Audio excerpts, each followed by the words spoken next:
I see pictures of coastal inundation and flooding. What might happen in the next 100 years with the 200 million plus people who live in those low-lying coastal areas all across the globe. My name is Parag Vaze, and I do anything and everything that's needed to make Sentinel-6 project successful. Sentinel-6 is all about water. So this is a 1/3 scale model of the Sentinel-6 satellite. Sentinel-6 is a collaboration with NASA, NOAA, the European Space Agency, and also EUMETSAT in Europe to measure sea level. This sort of top half of the satellite houses the main instruments. The history behind this goes back 30 years. I've worked on Topex Poseidon, JSON-1, JSON-2, JSON-3, and now Sentinel-6. All of them are the same series of missions. It's a great feeling of satisfaction. I had aspirations right from childhood to somehow work in the space industry. I knew that I wanted to work in something that made a difference. This is the room where we developed, integrated, tested the Sentinel-6 instruments, and then right here is where we packed it up also before we shipped it to Germany. Seeing that come to fruition is a personal satisfaction and an emotional satisfaction. The importance of this project and where it touches is on all walks of life all across the world.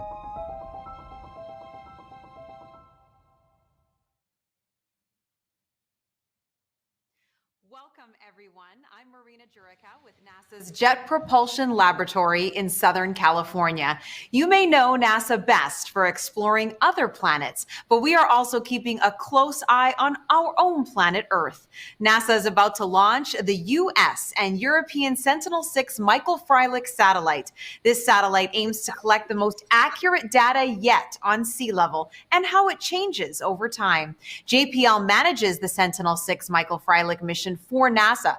Program manager Parag Vaze is not only in charge of the Sentinel-6 satellite operations here at NASA JPL, he has spent his entire 30-year career studying the Earth's rising ocean and is excited for this satellite to continue that legacy. He joins us live today to answer some of your questions. If you have any questions you'd like to ask, you can leave them right here in the comments or post them to social media with the hashtag #SeeingTheSeas.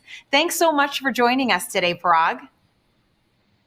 Thank you. I'm really happy to be here, and would love to talk with everybody and give some feedback on what it's been like to work on these missions, and especially looking forward to the launch of Sentinel-6.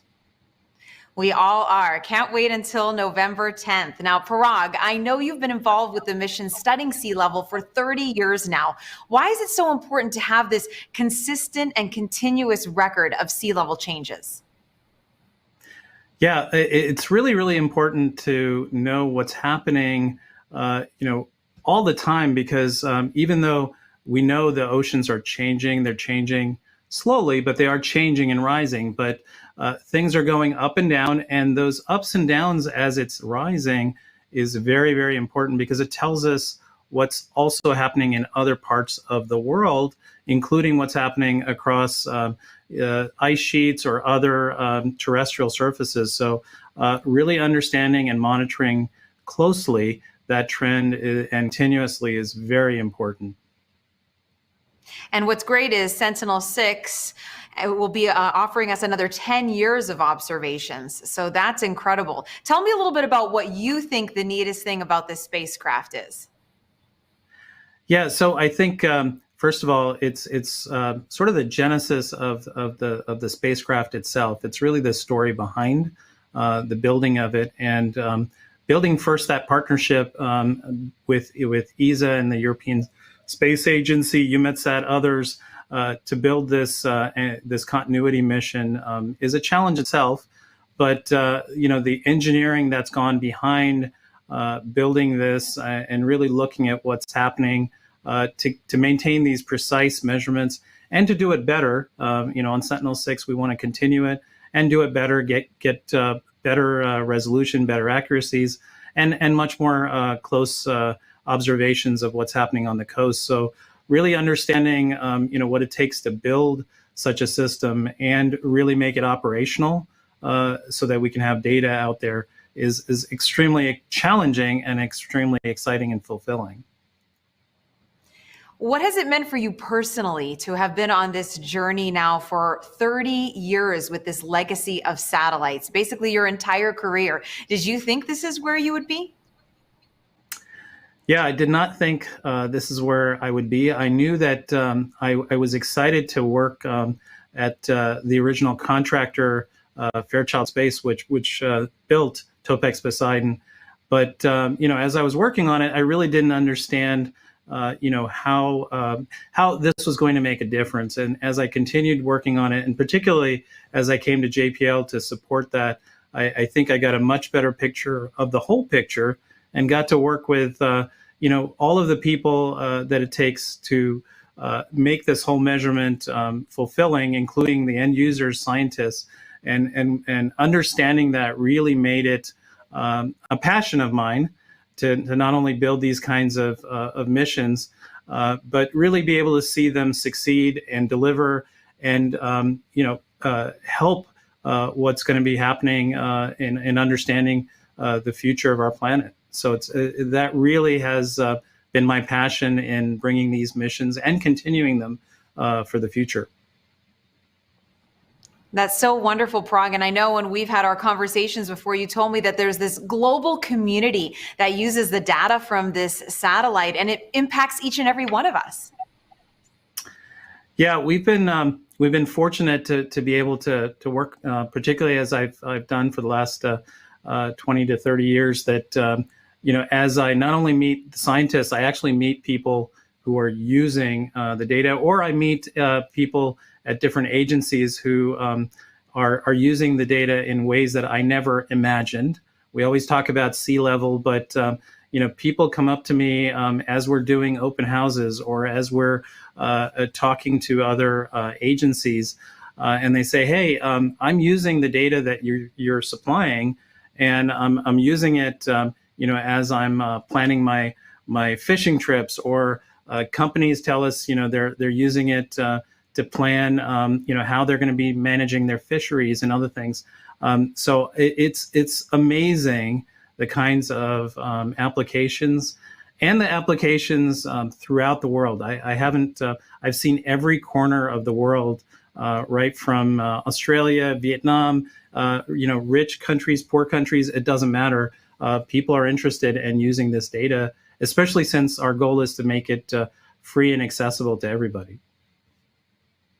That's so amazing, and it's so impactful to each and every one of us. Well, let's get over to the social media questions now, Parag. Nerdless on Twitter asks, "It seems to me that the accuracy of a few centimeters that Sentinel-6 is capable of will not be able to detect millimeter changes over its 5-year mission?" Yeah, so we're not taking one direct measurement. A lot of these measurements that we're doing are taken continuously, and scientists are really looking at averaging that data and looking at trends. So those sorts of trends with those sorts of algorithms and averaging and analysis, sometimes we even improve the algorithms that we are applying as we're learning the behavior of our instruments and measurements, and we come back and reprocess that data. So as we look at the data, not on a snapshot of what we took, but months, if sometimes even years of data, we are able to really look at millimeter types, trends, which is really what drives our ability to understand things like acceleration, not only how much it's grown, but how quickly it's growing, which can be in millimeter type scales. And then letting us know how we need to react. Brandon on Twitter asks, "What will it be seeing when orbiting over land?"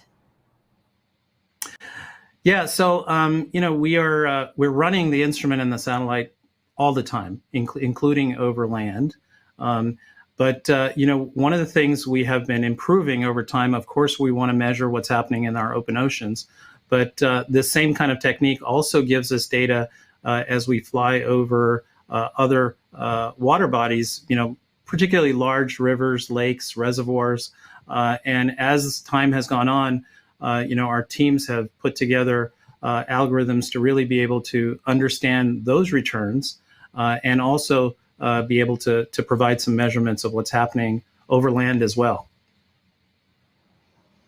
And Bonita on Facebook asks, do you have certain expectations from ground research which you hope to be confirmed with data from the satellite? Yeah, so I think, getting these kinds of measurements, somebody else was asking, how do we look at centimetric or even millimeter types of scales? And part of that, of course, is what we're doing on the ground on being able to calibrate and validate it. The data, there's a calibration function where we might have specific features or targets that we set up to be able to understand and calibrate exactly how good and correctly we're making these measurements. And then we have other campaigns where we're looking at validating that data using all kinds of ground-based or in-situ techniques, right from ships to underwater gliders to moorings to all sorts of measurements. And we're also taking measurements and looking at measurements from other satellites and combining all of these together. We have a large science team who really helps to look at all of this data, combine it, analyze it, and ultimately validate it so that we're able to really rely and trust this this measurement and the products that we're putting out. And I think it's really fascinating how the altimeter works. And Stella C., who's a fourth grader, hey Stella, wants to know on YouTube, how can you measure sea level from space?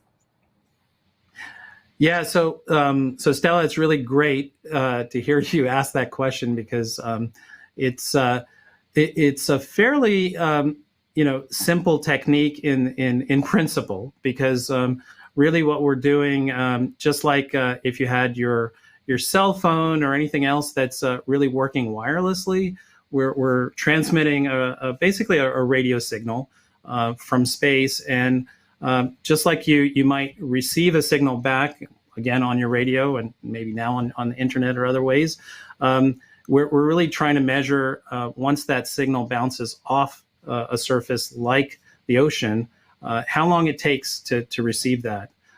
Now, you can do that very, very simply and get a crude measurement, but we are trying to do it very, very precisely.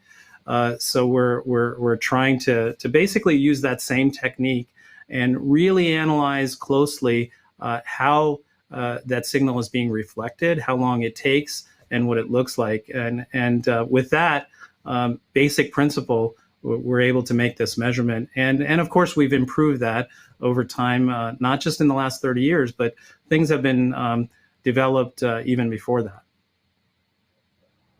And going back to what you touched on just a little bit ago, Parag, when it comes to this global community that you'd like to offer this data up for, Peter on YouTube remarks, what are some of the future applications you hope for with this data? Yeah, so let me, before I answer exactly that question, somebody asked me a while back, what was the most unique and unexpected application of this data? And a few years ago, I think everybody knows about the MH370 disappearance of the Malaysian Airlines jet. And I was amazed to see how much, the Australian agencies, which we work with as one of our users, had used this data to really map out what's happening with the ocean and applying it to even that mystery. I hope one day they totally solve that mystery. But, there's applications. I was talking to another representative of an NGO who was telling me, hey, waterborne disease is a big thing that they're working on, and they love to help the world community on that, and understanding how water moves, how it changes. I never imagined that that's one of the things that could be helpful to that community to understand, for example, how waterborne disease spreads, changes over time. And maybe, again, it's something that could be used to improve even in those areas, which I never imagined. Yes. Now, Shay on Facebook asks, could you talk a little bit about your pre-industry life? For example, how did you end up with such an exciting job? Yeah. So I would say my personal experience is, the small events, make big changes.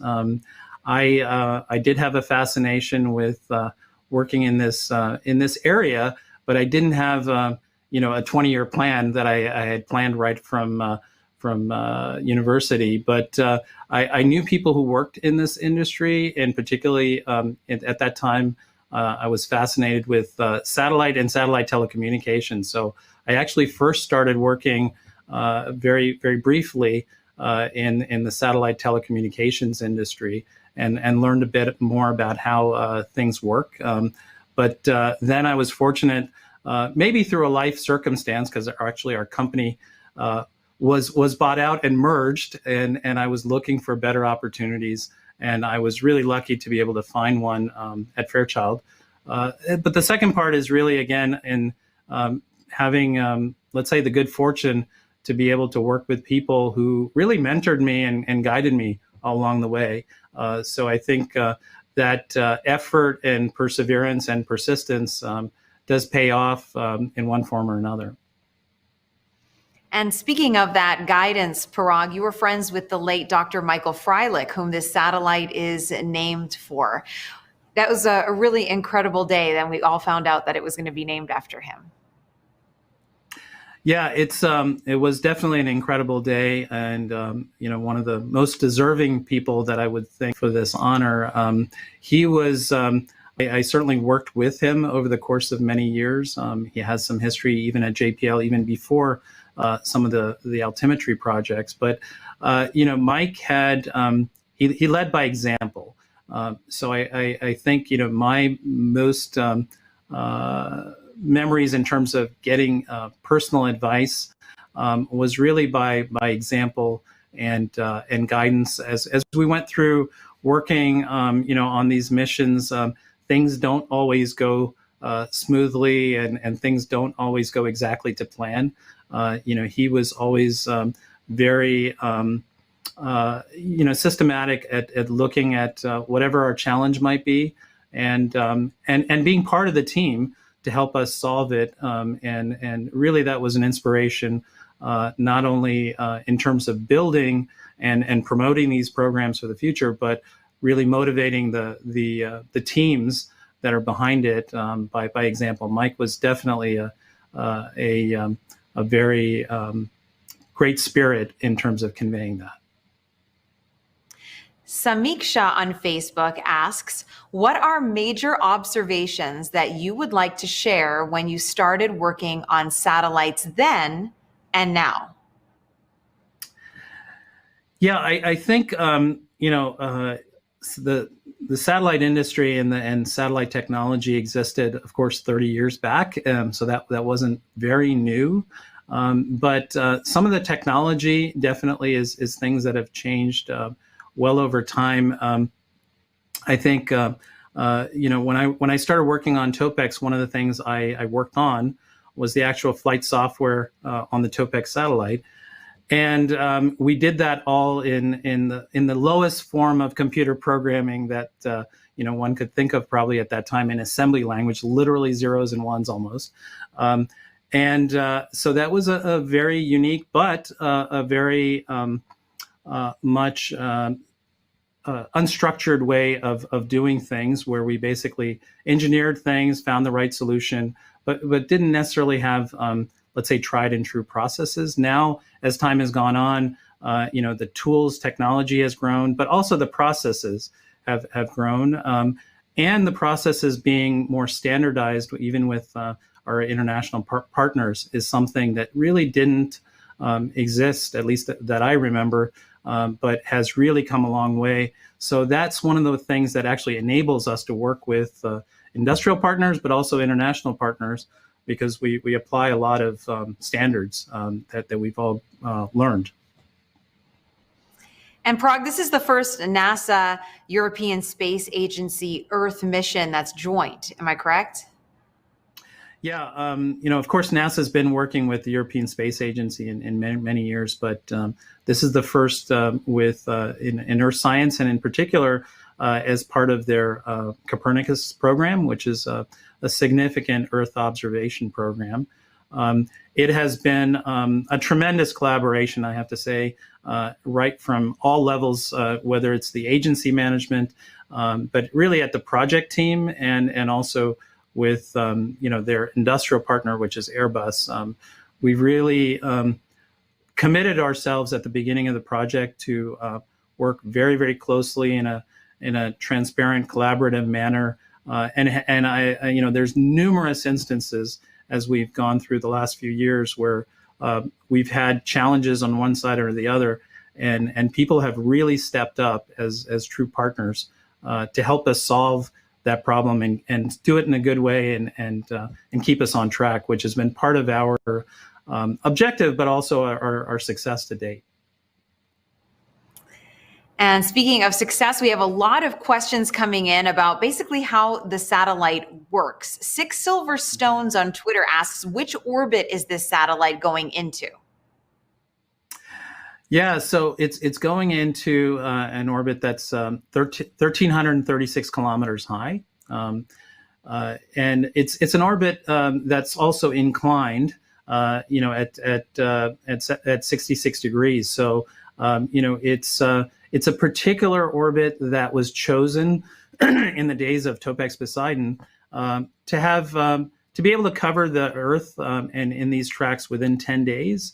But also to be able to use these measurements and correct for other features like tides and so forth. When I described how we literally take the sea surface height measurement, that's true, but there's a lot of factors that really affect the quality of that measurement and accuracy. And things like tides, for example, are one of the factors which can be corrected in this particular orbit. So this orbit was chosen very specifically for this particular type of measurement. And then as a continuity, we've kept that exact same orbit, for all of the series of missions that we've been doing. And Miriark on YouTube asks, what's the kind of scale of the data you look at before processing? Yeah, I mean, if the scale means something like what sort of volumes of data that we're looking at, but the data that we're first measuring is literally what we call level 0 data. It's literally the raw data as the instruments are putting out, and the first challenge is collecting all of that data and transmitting it to the ground. So over the course of a day of an orbit, we're trying to downlink as much data as we can.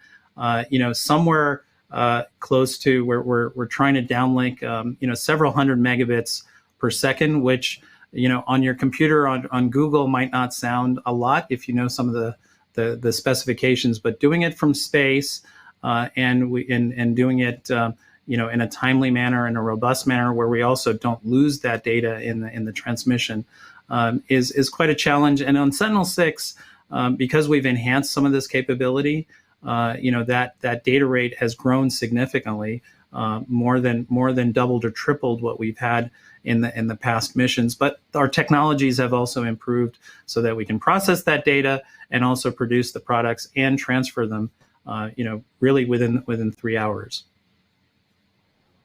That's really exciting. What a great turnaround. Stygian on YouTube asks, will Sentinel-6 be able to measure underneath sea ice? Yeah, so this is not something Sentinel-6 can do in terms of being able to measure underneath sea ice. But, the study of sea ice is being conducted by a lot of scientists, and they are all using measurements, including they will be using measurements from Sentinel-6 to really understand what's happening at the very top layers of the sea ice, but also what's happening at the edges of a lot of these sea ice, because there's a lot of ocean interaction with the sea ice, and our data will definitely be used to help understand what that interaction is. Some of that, is being looked at in terms of even in terms of how glaciers are moving, how they're changing, and sometimes how they're diminishing. So all of this data is very important and is being utilized and is being planned to be utilized even further for even study of sea ice, glaciers, et cetera. Navid on YouTube asks, can we measure rivers using Sentinel-6? Yeah, so I was mentioning earlier, this is one of the things that's not part of our normal mission objective. We're really focusing on the oceans and so forth. But we are taking data over surface waters, rivers being one of them. Now, our satellite and the instruments aren't tuned to measure, every water body that's there. So we are able to take measurements on rivers, particularly if they're very large rivers, and be able to use those. And those measurements are being taken and being used. There will be future technologies. One of the projects I'm also excited about is called SWOT in the future, which will really look at much more precise measurements, particularly on surface waters. But this data from Sentinel-6 will be a very big pathfinder towards being able to fully exploit that data in the future. Now, 2020 has given a lot of us many curveballs. Russ on Facebook asks, what is the biggest surprise 2020 has given your team? Right. Well, I think it's the biggest surprise the world has experienced, of course, with the pandemic. And, it was also another spirit of cooperation when that happened, because I think the first reaction from our partners and our project team wasn't, how do we throw up our hands and give up? It was actually exactly the opposite. Is yes, we want to be safe. We want to keep everybody safe. But are there ways that we can work together to continue our progress? So I think I remember about March 22nd, I remember it very well in terms of the exact date. We worked very closely with our partners to figure out ways. And I have to say, in the past, when under normal circumstances, when I might talk to a person, whether it's because of IT issues, challenges, the answer would be no. And now the answer, pretty much from everybody is, how can I help?